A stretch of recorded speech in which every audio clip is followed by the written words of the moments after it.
Want to look behind the scenes at how analog horror is written? Join me as we interview my friend Alexander Lathem as we talk about his newest analog horror short, Pale Incident Report 0A.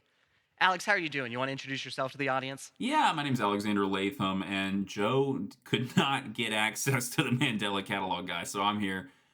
Joking aside, I'm really happy to be here and really excited to talk about this short and just kind of about maybe the genre and as a whole and all kinds of things. Yeah, well, I'm glad to have you on. Like, I think analog horror is something we've been interested in tackling for a while now, but I know it's kind of eluded me. Like, just I think we talked a lot before your short came out, before you wrote it, about like, well, what do we have to offer the genre? Because analog horror is a very malleable genre, and I guess I'd like to kind of hear you talk about like kind of that process and what informed your take on like what was part of your point of view, what was part of your or skill set as well, and kind of like what was your process for figuring out like how can I approach this genre? What do I have to offer analog horror? Yeah, that's a really good question because there's a lot of great analog horror, and I feel like every week or month or so, I see a new one get highlighted by certain channels that do cover it. Like Night Mind's a great channel who covers it, and Nexpo is another one who occasionally does. And I guess just to me, I've always been interested and I've always wanted to try it, but I didn't know exactly what spin I wanted to do. I definitely wanted to stay away from more FNAF inspired pieces. Not that they're bad, but I think mascot horror and like analog horror in the analog horror genre even um is pretty it makes up a decent portion of it. And what really happened I think is, years ago when I first saw Monument Mythos doing this kind of alternate history analog horror, it kind of zapped me because that's a genre I've loved for a very long time. And I was like, yeah, I want to do something like that. Um, so certain pieces kind of fell into place where like I started creating this original like world that I don't even wouldn't even call like alternate history. It's just like an alternate world that happens to have humans on it. Um, and I kind of realized this would be a good setting for this analog horror, idea that I have.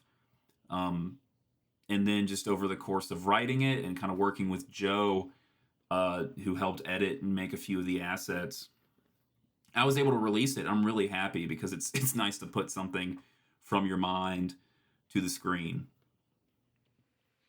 Yeah, I feel the exact same way. I was so excited to see it release, and because you like you said, this was a world that started before the project. It was kind of a decision to say, oh, you had this world that you've been thinking about.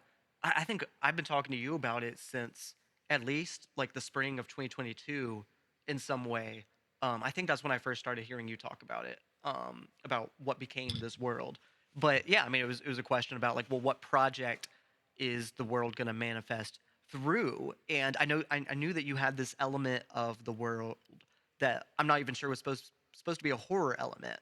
Um, but basically, a big part of, I mean, this is the Pale Instant Report, and so it's the horror of this thing, this entity called the Pale. And I know that really interested me, and I guess I'm curious about like how that became this kind of catalyst for a horror piece, and kind of like where that originally started before this was a analog horror short. Yeah, so I think a subgenre of horror that I've also been interested before even analog was cosmic horror, right? And I think that feeling of sort of desperation and sort of going against forces that you can't even make sense of, right? It's you feel like a child, talking an adult's talking to you about a 401k, and you're like, I can't even begin to fathom this.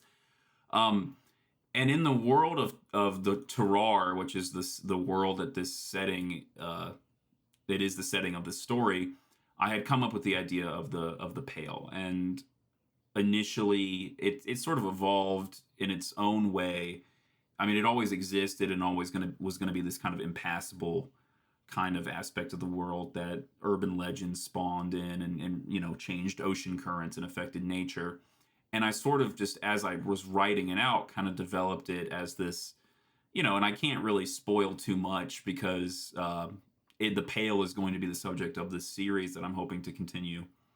Um, but it became a multitude of things, and sort of became the central focus point of of this horror short because ultimately, like I said, cosmic horror is probably the first subgenre of horror that I really got into, and it felt right to kind of focus on that. Yeah, no, that's a great answer, and I kind of like to ask too, just a little bit more about some of your inspirations for, not just the world but the genre. And you've kind of brought up like the monument mythos as one example, and that's kind of what bit you with the bug of analog horror. And so I guess I'm curious about like just kind of comparing this because to me this is different from other pieces of analog horror that I've seen. It's an in-universe piece of media, but I guess I'd be interested in kind of hear you compare like now with your peers that are these other analog horror creators, kind of where do you see, like, what separates it from something like the Monument Mythos, and what is the strengths of the Pale Incident Report, kind of as compared to some of these other analog horror pieces? Yeah, I guess to answer that latter question, I think the strength is the writing because I think something that Monument Mythos has, not just in its writing and its concepts, but visually is just really, I think, stunning. And the sound design, even too, and it's genuinely just so unsettling. And so, I mean, there are moments where it's just playing music and showing you these visuals that the creator, uh, he goes by Mr. Manicore now, is I'm just I was captivated by it, but I'm not really super good with graphic design so much. It's something I want to get better at and improve on as the series goes on. But I think the writing is what I wanted to do. I wanted to present this like really unique concept that I hoped would stand out in the genre. And I think by setting it not just in like an alternate world, which I think a lot of analog horrors can kind of claim, right? Like we obviously do not live in the Mandela catalog universe, um, you know, but it's even further separated. But hopefully, it's still drawing on those primal fears. Um, and I guess to answer the first part of your question, I hope I'm not missing anything. But yeah, like Monument Mythos was a big piece of the puzzle that fell in because I guess my process for writing is I see something that kind of inspires me and I may not initially write it down, but I toy around with it in my head, and then I see other media, uh, other art that I can, I look at and view, and I kind of start to, it sounds maybe like plagiarism, but I start kind of taking pieces. I'm like, and then I kind of try to start with a fresh slate, So I think Monument Mythos was the big catalyst, but there was a lot of other things. Like I said, I think looking back at um, like I'm a big fan of, the Shadow over Innsmouth story from Lovecraft, and so there were just all these things. Um, and I think even like the Pale specifically, like a big inspiration for that is the in the game Disco Elysium also has its own Pale, which works very similarly. And initially, the Pale was kind of just a one for one from that world. And as I kind of wrote about it, I was like, well, I have to make it different. I have to kind of extrapolate and make it my own thing. I really liked the name. I didn't want to change the name. And I really was kind of inspired also the pale, like beyond the pale, that phrase, and this kind of like beyond the human world and into this sort of fey and fairy and, uh, non-material world, like that really interested me, and so I started looking at kind of mythology and like all these things. And like I said, I don't want to ramble too much or spoil too much, but I think it's kind of evolved into its own thing, and I'm really excited about exploring it in the further Pale Incident reports. Yeah, I'm excited to find out more because I still have so many questions, and we've talked a little bit about what it is, and I won't say too much for the audience because there's so many mysteries, and I feel like, I feel like one of those ants that can hardly grasp, the concept of what it is, and I'm sure I'll continue to feel that way. Maybe the more I learn about it. But yeah, I love that answer, and I guess I love how many things you pull into the project. I kind of want to ask about that. I've heard different people say that kind of what creativity is the merging of ideas, taking things that already exist and putting them together. I think what's interesting about the Pale Instant Report, as we talked about, was the fact that you were pulling this world that you already had, and pulling it together with a genre. It's not just like, oh, combining things that already exist, but it's like, oh, I already have this creative thing that I'm working on, and it's already mine, and I'm combining my ideas. And I guess I love that as well because it's like sometimes I get the feeling when people talk about creativity being the merging of ideas that's it's kind of undermining what creativity is. It's taking away the ownership, the authorship of it. It's like, oh, you're just, this is something a computer could do. But like, no, you're merging your ideas, and that's bringing that together is what created this series. I don't know. I guess I'm curious to kind of know what you think about that. Yeah, I think because I've heard what you said, how it's described, and how it can, yeah, kind of almost belittle creativity. But I believe like creativity is it's a skill like anything else. Like I'm not really a believer in like inherent talent, right? I think it's something that you train, and like any skill. And creativity is the same. Where to me, like I've always loved, like as a kid I loved books and reading books, and I loved movies and TV shows and games. And so I think constantly surrounding myself with creative works, and then kind of going in my head, before I started writing, and just being like, well, what's something I would like to see set in this world, right? Like I love Star Wars, and I would always imagine stories set in that world. um and the same with other franchises and other pieces of media. But when it comes to writing it out, well, maybe I really like Star Wars, and so I want to do a space kind of story, sci-fi, science fantasy, whatever. Well, if I'm going to write it out and put all this work into it, like it does need to stand out from its source material.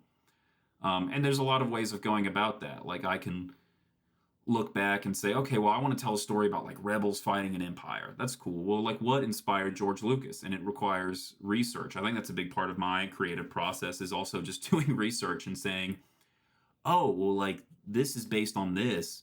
And a lot of people haven't really looked into this. And maybe that's a good setting. Like I think even mythology, like for creating fantasy worlds, I think we see so many fantasy worlds that understandably are based off of like Greek mythology or Egyptian mythology or stuff that like maybe a lot of people are familiar with.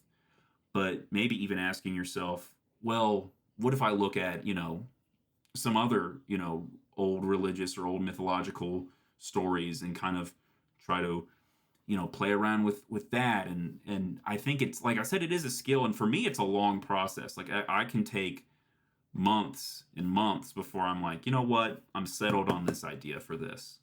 Um, and so it is like it is just a long, like I said, it's a long and it's a very personal process. Like it's hard for me sometimes, I think, to give advice, because I think it is very personal for me. Um, and I think it's personal for everyone who is creative. Yeah. That's great. And I guess I love that you talk about like the research that goes into like before you write something like that requires kind of an interest in history and thinking about where ideas come from, and that like good writing is conscious of that. And it like, the more curious you are about history and the history of literature and ideas and thought and how they progress, that gives you such an edge. And I guess I love the idea of, that affecting your work and trying to think about like, yeah, well, I'm inspired by Star Wars, like you said, but what is Star Wars drawing from? And I'm so interested in that with the Pale. I remember, in one of our first conversations about the Pale, I think before, or maybe while you were still working on the script for the Pale Incident Report, I don't want to say too much, but I remember like I was just thinking about this. It's almost the feeling you get about the god of another religion.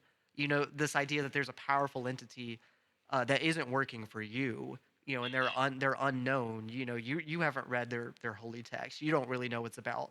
So there's this kind of mystery in this, the power of this god, and you're like, well, I don't worship it, and if they're real and I don't worship it, then it's like this fear of hell as well, all wrapped into this thing. And I think there's more than that you're playing with, but I really, kind of have gotten that feeling from the Pale and the way that you've kind of worded it, even within this first short.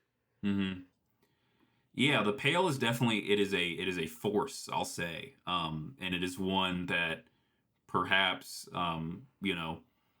humans seem to be, I think, as we've seen, kind of unaware of in many ways. And there's more to it than the people of Terrar, the setting of this world, understand. And how much the Federal Directorate of Security knows, and what they're doing. That's something that is all to be hopefully, revealed and explained. But I like that interpretation of it, because I think it's a challenge. Especially cosmic horror is a challenge, because there is that sort of, you know how can you it is supposed to be kind of unknowable. So how much do you explain? I never want to leave people like high and dry, and I never want to be like, it was all a dream, or like, it's in the mystery box, man. Think about it. But I do think there naturally has to be some like loose ends and stuff. And I think, for instance, like um, in the story, The Call of Cthulhu, like Cthulhu is kind of described in certain ways and is depicted in a certain way, you know, with octopus, dragon wings, and all that. But so much about what Cthulhu is even about is just not like what is this thing? Why is it here? What is it doing? Like that's just not explained. And obviously, like other authors have like gone in and kind of evolved, you know, and put their own spin on this sort of Lovecraftian universe and stuff like that. And there's kind of almost this pantheon, and like I said, I think finding that balance is a challenge. I think that's a very specific challenge to, I think, not just cosmic horror but mysteries in general. And it's something I really want to be solid about before I move ahead. Because I want to have a clear ending. I think I want to have a, at the very least, like a satisfying ending and have an endpoint because I don't want to keep stringing people along. And we don't have to talk about what that ending is, but for anyone watching, just know that when you get invested in this project, he's thought about it. He's not going to leave you hanging. These are things he's thinking about. So it's I just want you all to know. You don't have to know what that ending is, but for everyone listening, keep watching the series. There will be a satisfying conclusion. Yeah. No, yeah. I think I was watching an interview years ago with the guy, and I forget his name, but the guy who's making Mandela Catalog, and he talked about you know, that he did he has a planned ending, and that was like important to him um for his story. And I think that may not work for everyone. I think some people kind of want to put these characters in a playground and say like, okay, well, how would they react, and like almost simulate it in their mind. I know like Stephen King kind of talks about how he just kind of thinks about, well, how would this character, what would this character do, and that kind of can inform a choice. um but yeah, to me too, like I think having that ending is planned out is important. And I think being sure, you know, I'm making this as a personal thing, but also like I want people to enjoy it, and I have them in mind as well. I'll say. Yeah, no, I'm so glad you brought up Stephen King. I love his book on writing. I recommend it to. I'm sure there will be some writers watching this, you know, and hopefully some filmmakers. And if y'all are watching that, I hope that this inspires you. But if you haven't read Stephen King's on writing book, I really recommend you read it. Something we've been talking about recently, Alex, is just kind of like, you know, this is the new year. We're going into 2024. Something I've been trying to just like think about is analyzing my own writing process. And so I've been thinking about Stephen King's book and how much like he talks a lot about in that book about how his writing just kind of flowed out of him at a certain point, and he didn't even outline at a certain point. And I've kind of just been thinking about my own process, and it's like I do outlines and I prepare, but there's a certain point usually when I get to a final draft that I'm happy with, it's something I just ended up spitting out because I was inspired, and like that's the process that it takes. We were talking before this call about projects. That's like sometimes, you know, like doing concept art and pre-production is super important, but sometimes just to get something you're happy with, you just have to start doing it and see what comes out. And I don't know, that's creativity. It's and it's different for everyone. Like you said, it's hard to give advice. Yeah. I think the toughest thing in any like any skill is you kind of have to it sucks, but you kind of have to work on it to improve it. And that's the thing is like I have to write and constantly write and think about these things to get better. And yeah, like I like to outline. I think outlining is where I start. And I try, and I think we've even talked about when we write scripts, like you have all the dialogue planned, but as for certain aesthetics and even like visual cues, or even like is this character making a certain face, like that kind of comes later on a lot. And sometimes a lot of that is sort of like thinking about it over time and while you're on set. And that happens to me too. Like I'm writing a book right now, and I recently kind of came to this. I had it all planned out, you know. It was all going according to plan. You know, I don't know. I guess that was Joker, but um, you know, I had a realization, you know, years after working on this thing. I was like, well, wait a minute. This character wants this character dead, and they're doing this to make them die, right? They're trying, but I don't think they would do this because this leaves too much up to chance. So I think they would do this. And luckily I'm able to fit it in a way I think it doesn't feel too like, you know, just shafted into and kind of protruding out awkwardly. I think it all makes a lot more sense that I've included this now than if I left it out, because I think it calls into question certain characters' intelligence and motivation in a way that does not benefit the story. And so spontaneity can occur even late into the game, and I don't want to. It's never should be, I think, discouraged. Because I think with any project, something you kind of have to live with probably is at any point you're going to go back, maybe months later, weeks later, years later, and you're like, man, should not have done that. Should have done this instead. Um, and all you can really do is just is be thorough and work on it, as and just be willing to put in the effort. I know it's easier said than done.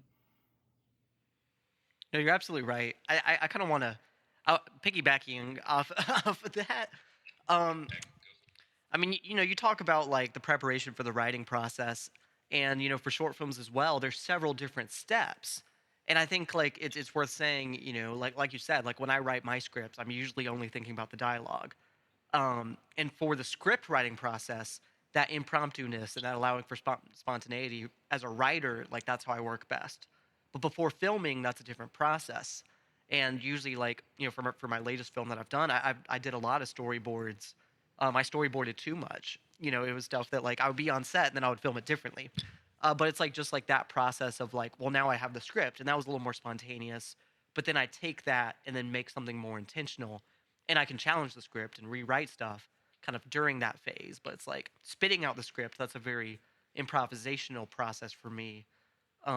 But then it like honing it in and like getting closer. That's a very planned process. And I'm curious for you, because of course you were very involved in the production for the Pale Instant Report, and did graphic design and voiceover. Like the voiceover was something that you were the main actor for the Pale Instant Report. And so I'm curious, like, is that something that like did you hear the lines in your head as you were writing them, and did that make it to the final edit, or was there a process of finding like, okay, I've written it, but now that we're making it, it's becoming something different? Yeah, I think there were definitely a few instances where after writing a line, I went back and was like, okay, I think it should have this tone. Like I wasn't certain, right? But I think actually for most of it, as I was writing it, I came up with these characters, Agent Elijah and Agent or Sergeant Blake, right? Agent Elijah and Sergeant Blake, and who wasn't always Elijah, by the way, it was a different name. That's for another day. Um, but I knew I wanted this sort of nervous soldier who had seen a lot of action, who had been in this war for a long time, and so you would think had kind of grown stern to it and sort of, you know, was not affected by, you know, and this is someone who's seen, some horrors beyond uh, human comprehension, and then they really see man-made horrors beyond human comprehension in on Arkham Isle. And so I wanted it to be this sort of nervous soldier who was slowly sort of freaking out more and more next to this stern federal agent who kind of didn't give a hoot about this person, right? I think there's a lot of details in the script that I try to be purposeful with everything I write, and I try to fill it in with as much detail as possible. And for instance, there's a moment where he's asking Sergeant Blake, Elijah's asking Sergeant Blake, where you're from, and you know Sergeant Blake mentions he's uh, was out of Fort Waldrop before getting shipped off to the war, and he also mentions his friend Walter. And then Agent Elijah just casually is like, "Yeah, your friend Waldrop," and he says it not even as like an honest mistake, but more kind of trying to show that like he doesn't really care. Agent Elijah does not really care about Blake or his background, and so he gets his friend's uh, name wrong. He gets his fellow soldier and comrade's name wrong because he doesn't really care that much. He's more interested about this supposed incident. And to me, that's a moment that happens that I think is a pretty solid indicator of like this is how Elijah views Blake, and I think that becomes clear as the film this short kind of progresses. But yeah, I guess to like long-winded, but I guess to answer your question, like I think it was pretty purposeful actually from the get-go, and I think very little kind of got changed in terms of writing. Visuals definitely changed, but writing, I think it was once I had kind of worked on it and drafted it, I didn't really go back again and change a lot. Yeah, well, I want to ask that then is like, well, what did change and what is something because you like you said, you anticipated so much with especially the character stuff and the way dialogue was handled and that stuff definitely felt very purposeful. But I guess I'm curious about what surprised you through the making of the production of it. Is there anything that ended up on screen that you went, oh, like that's different than what I expected when I was working on the script, but now that we see it, now that's there, like what was that? What changed throughout that process? Yeah, I think what changed really was almost just like the introduction of visuals because initially I wasn't going to have any like I wasn't going to show a picture of the creature, I wasn't going to show the map. Um and it's funny because I think there were going to be visuals that ended up not getting included. Like um I wanted the interview with the two heads to be like initially I wanted them to be positioned so they were kind of looking at each other and they were kind of these like side profiles, but I don't think that ended up looking as good as I thought it would. And I originally wanted there to be like a little audio sound bar and stuff like that. And I kind of even wanted like a TV, uh, like the just the outsides of a screen kind of around the edge to make it look more like you were watching it on a TV, like it was someone had a camcorder up to a TV basically.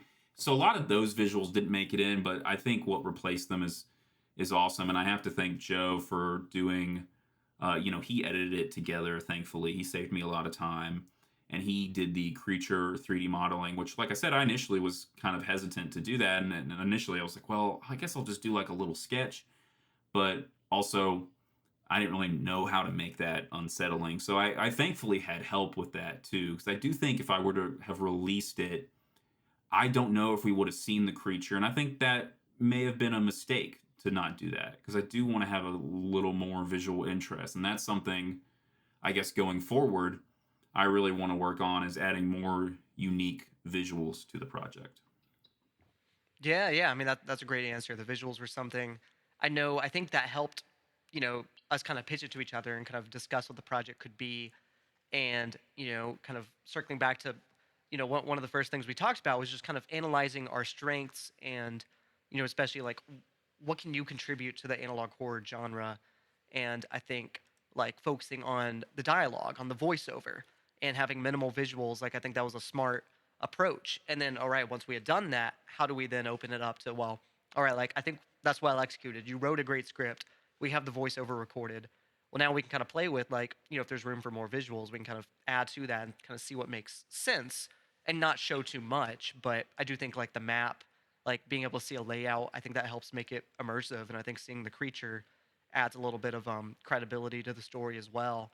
I'm really proud of with how it turned out, and I don't think it shows too much because most of the visuals are just the people, um, their pictures on screen, and you can kind of read the dialogue and follow along, um, with the transcript, and I think that enough that kind of focuses you on the writing as well. Like I don't know, I like being able to see the dialogue because that just kind of makes you think extra hard about what they're saying, and there's so much in the script that adds nuance to like you were talking about with Agent Elijah, like the fact that he doesn't care about certain things and the way that Sergeant Blake talked about certain things and what he kind of glosses over and I don't know like that the dialogue is the meat of this short and I think that like it's produced in such a way to focus on that.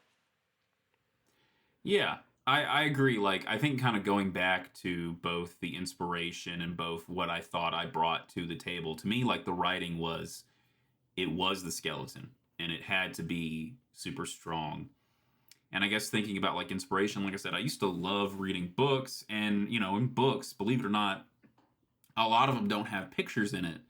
So it did require you, as a reading it, it required the author to be willing to be descriptive, and be good about giving details and knowing when to give details. Like the writing, like I think is critical for really anything, whether it's a movie or especially certain video games, um, TV, books, horror. I mean, I think the writing is, like I said, I think it is the skeleton of almost any story.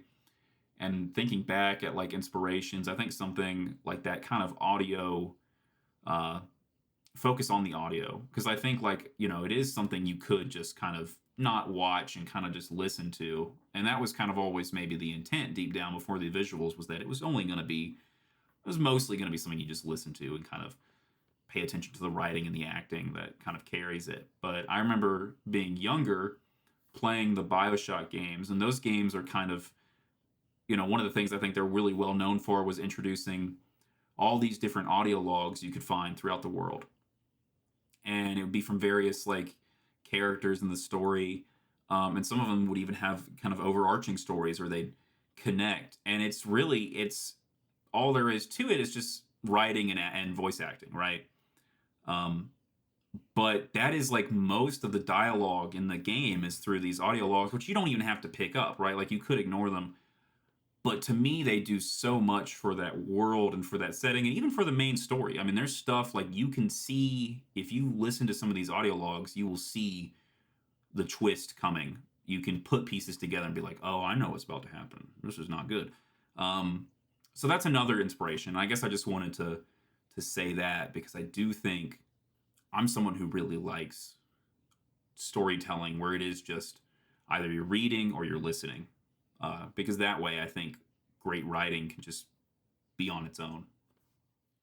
I totally agree, and I know that during the um, maybe while we were voice recording, I'm not sure which part of the process we started discussing it, but we referenced like the Arkham Asylum video games, like patient interviews as well, and just like the horror of it's like that someone's in the room with a psychopath, and like there's that element of it, and I think it's just there's so much emphasis on the interview, and this is also an interview. Like the Pale Instant Report is an interview, but it's with a witness, and they're recounting their events, and it just really pulls you in, and just that like I don't know if there's a word for it, but there's like it's like a framing device. It's like this kind of secondary world within a world where like the narrative, like the first narrative is you're listening to the interview between the sergeant and the agent, but then like the secondary world is what the witness is describing, what Sergeant Blake is describing happened on that island. And I think because it's the piece of storytelling, there's storytelling within the storytelling. I think that's so cool, and it really sucks you in because you get to just listen to someone describe and tell you the story. Because I think that ultimately, like that's what the storytelling medium is all about, that oral tradition. And I love that this interview just kind of sucks you into that. It's like, well, let me tell you a story now, and I love creating a framework for that. Yeah, I appreciate that because yeah, I love like in universe media. Like I playing like the Grand Theft Auto games. I think it's kind of cool that you can like listen to a radio talk show and it's an in universe talk show talking about things that are happening in their world and how it's similar to ours. There's the radio shows from that game and there's the uh, TV shows you can watch. But like that has always interested me because like it just makes it, as you said, I think it just fleshes it out in a way that is super engaging. Um, and it just makes it feel alive. And it's something where like I really did love the interview style. And I think, I guess spoiler alert. It's not even spoiler, but I think that is something that like the Pale Incident Report are going to continue to be reports, right? And you are going to continue to see, I think, some of that same stuff. Hopefully, mixing it up in ways so it doesn't become dull. But I'm really satisfied with it as well, and I think it. I think for the first time doing an analog horror short, I think we can pat ourselves on the back and be like, not bad at all. I'm really impressed by it, and I'm excited for more people to see it. So if you're listening to this and for some reason haven't seen the Pale Instant Report Zero A yet, go do yourself a favor, watch it, listen to it. Um, get immersed in that story. Leave a comment on the video down below. Subscribe to the channel. Subscribe to this channel as well. Of course, that goes without saying. But I guess like if there's anyone like that for some reason is watching this behind the scenes video and hasn't seen the Pale Instant Report Zero A, can you give them a little word of encouragement to go check it out and do themselves a favor? Yeah, I think it's something that if you have any interest in horror or any interest in storytelling, and you're like, I want to try something unique. I say give it a shot, and frankly, like I said, I think it's something that you could potentially just listen to if it is even something where it's like Yeah, I don't want to watch it. I hope listening and hopefully if in the first few minutes the writing and acting doesn't get you, that's fine. But yeah, please check it out and hopefully if you like it, cool. If not, well, thanks for giving it a shot and I appreciate it. Yeah. Well, thank you for being on, Alex. I think that's about all the time we have for today. Do you have any closing thoughts, any closing remarks, anything else you want to plug, anything you want to get hyped, get people hyped about for episode 2 of the Pale Instant Report series? Yeah, well, I guess just I guess, shout out to Joe's channel, subscribe to all his channels. And I guess just it is something that is being worked on. I don't want to give a release date, but I like to think that the series should be wrapped up before 2025. So hopefully it'll be done before GTA 6 comes out and we've got time, but